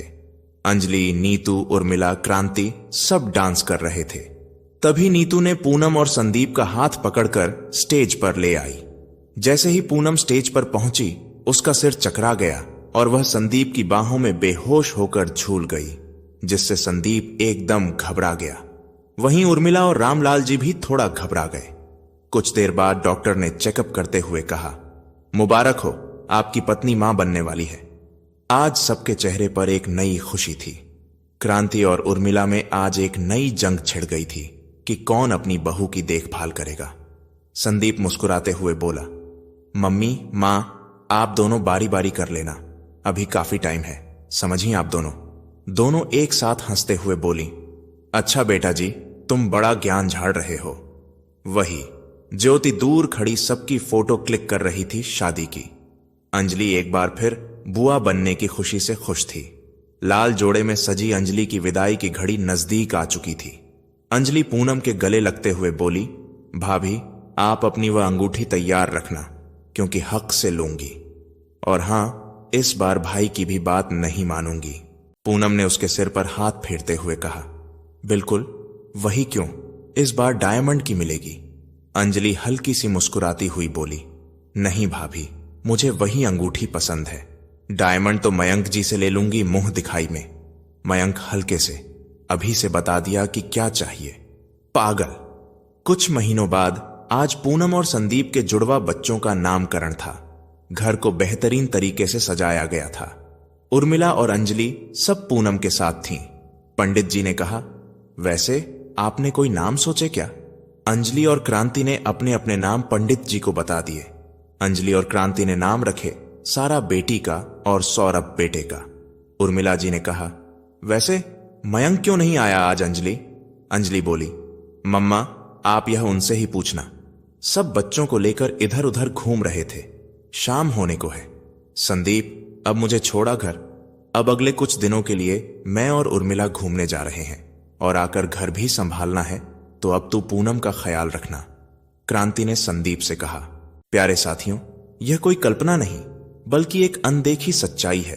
हर एक परिवार की, जहां रिश्ते धीरे धीरे बिगड़ते हैं, पर किसी को समझ ही नहीं आता कि गलती कहां हुई। एक परिवार में हम कई रूपों में जीते हैं, एक मां बनकर, एक बहन बनकर, एक पत्नी बनकर, एक पति बनकर, एक बेटा, एक ननद, बहू, सास या बेटी बनकर।